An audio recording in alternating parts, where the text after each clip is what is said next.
శ్రీమతే రామానుజాయ నమః. 7వ పాసురానికి వచ్చాము. కీసు కీసెండ్రైవం ఆనై చాతన్. రెండవ గోపికని లేపుతున్నారు. ఏమని?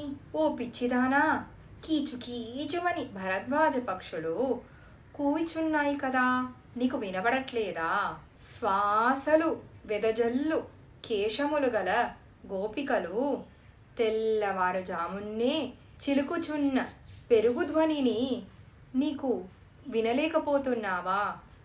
ఈ పెరుగుధ్వని పరమపదం దాకా వినపడుతుందట.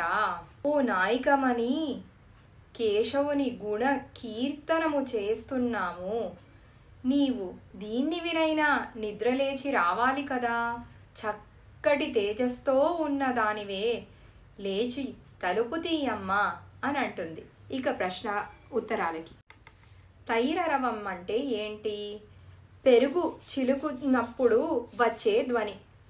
చక్కగా పెరుగు తిక్కుగా ఉంటే దాన్ని బాగా చిలుకుతే ధ్వని వస్తుంది. ఈ ధ్వని పైలోకం దాకా వినపడిందట.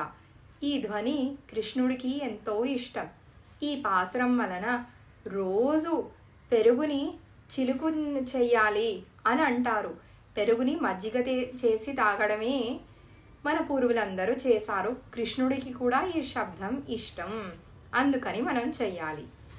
కలందు పేసిన పేచ్చరవం కెట్టిలేయో అని అంటున్నారు. కలందు పేసిన పేచ్చు అంటే ఏంటి? కలిసి పలికిన అని అర్థము.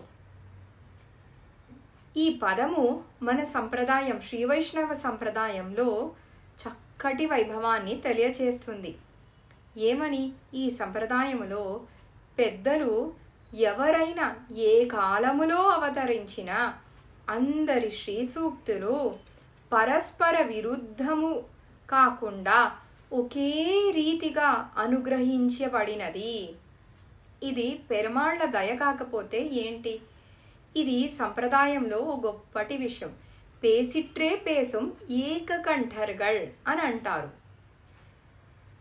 ఇలాంటి సంప్రదాయంలో మనం వచ్చినందుకు ఆండాళ్ తల్లి చూపిస్తున్న మార్గంలో మనం నడిచి వెళ్తే ఖచ్చితంగా శ్రీమన్నారాయణుడు మనకి అనుగ్రహిస్తాడు.